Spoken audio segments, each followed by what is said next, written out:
എല്ലാ ദൈവമക്കളും ആഗ്രഹിക്കുന്ന ഒരു കാര്യമാണ് ഞങ്ങൾ പ്രാർത്ഥിക്കുന്ന വിഷയത്തിന്റെ മറുപടി ദൈവം ഞങ്ങൾക്ക് തരണം.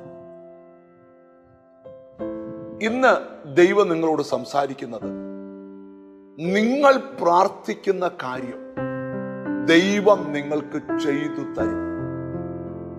വിശുദ്ധ യോഹന്നാന്റെ സുവിശേഷം 14-ാം അധ്യായത്തിന്റെ 13-ാമത്തെ വാക്യം, നിങ്ങൾ എൻ്റെ നാമത്തിൽ അപേക്ഷിക്കുന്നതൊക്കെയും പിതാവ് പുത്രനിൽ മഹത്വപ്പെടേണ്ടതിന് ഞാൻ ചെയ്തു തരും. നിങ്ങൾ എൻ്റെ നാമത്തിൽ അപേക്ഷിക്കുന്നതൊക്കെയും. നമുക്ക് ദൈവം തന്നിരിക്കുന്ന ഈ ഭൂമിയുടെ ജീവിതത്തിൽ ദൈവം നമുക്ക് തന്നിരിക്കുന്ന ഏറ്റവും വലിയൊരു നാമമാണ് യേശു ക്രിസ്തുവിന്റെ നാമം. ബൈബിൾ പറയുക, നമ്മൾ കൂടി വരേണ്ടത് ആ നാമത്തിലാണ്. 2-3 പേർ എൻ്റെ നാമത്തിൽ കൂടി വന്നാൽ അവരുടെ മധ്യത്തിൽ ഞാനുണ്ട്.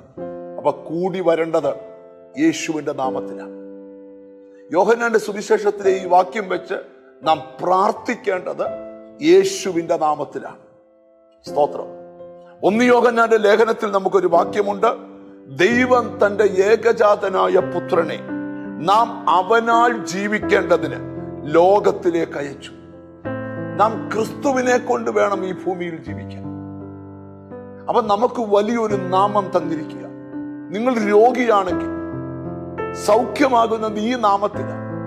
യാക്കോബ് അപ്പോസ്തലൻ പറയുക, നിങ്ങളുള്ള രോഗിയായാൽ സഭയിലെ മൂപ്പരെ വരുത്തണം, അവർ എൻ്റെ നാമത്തിൽ എണ്ണ പൂശി പ്രാർത്ഥിക്കണം. ആണോ? സൗഖ്യം ലഭിക്കുന്നത് ഈ നാമത്തിലാണ്. മർക്കോസിന്റെ സുവിശേഷത്തിൽ ഈ വാക്യമുണ്ട്, എൻ്റെ നാമത്തിൽ നിങ്ങൾ ഭൂതങ്ങളെ പുറത്താക്കണം. അപ്പം നമ്മൾ ദൈവ മുമ്പിൽ കൂടി വരുന്നത് യേശുവിന്റെ നാമത്തിലായിരിക്കണം. സ്തോത്രം. നമ്മൾ പ്രാർത്ഥിക്കുന്നത് യേശു ക്രിസ്തുവിന്റെ നാമത്തിലായിരിക്കണം. സ്തോത്രം. നമ്മൾ രോഗസൗഖ്യത്തിന്റെ ശുശ്രൂഷകൾ ചെയ്യുന്നത് യേശു ക്രിസ്തുവിന്റെ നാമത്തിലായിരിക്കണം. പിന്നെ എഴുതിയിരിക്കുകയാണ്, നമ്മൾ ഭൂതങ്ങളെ പുറത്താക്കുന്നത് യേശു ക്രിസ്തുവിന്റെ നാമത്തിലായിരിക്കണം. അങ്ങനെ നമ്മുടെ ലൈഫിൽ എപ്പോഴും ക്രിസ്തു ക്രിസ്തു എന്ന നാമം. ഫിലിപ്പിയർക്ക് പൗലോസ് ലേഖനം എഴുതുന്നത്, ഈ നാമം സകല നാമത്തിലും മേലായ നാമമാണ്. നമുക്ക് മുറുകെ പിടിക്കാനും നമുക്ക് സ്തോത്രം ആശ്രയിക്കാനും ജ്ഞാനികളിൽ ജ്ഞാനിയായ ശലോമോൻ കാര്യം പറയുന്നുണ്ട്, യഹോവയുടെ നാമം ബലമുള്ള ഗോപുരമാണ്. സ്തോത്രം.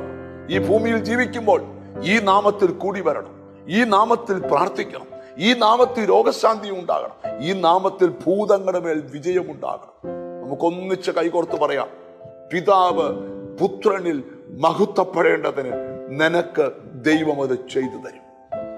എൻ്റെ നാമത്തിൽ നിങ്ങൾ പ്രാർത്ഥിച്ചാൽ, കണ്ണുകളെ അടച്ച് പ്രാർത്ഥിക്കാം. ഞങ്ങളുടെ കർത്താവേ, സ്വർഗസ്ഥ പിതാവേ, യേശു ക്രിസ്തുവിന്റെ നാമത്തിൽ എന്നോട് ചേർന്ന് പ്രാർത്ഥിക്കുന്ന മക്കൾക്ക് വേണ്ടി പ്രാർത്ഥിക്കുന്നു.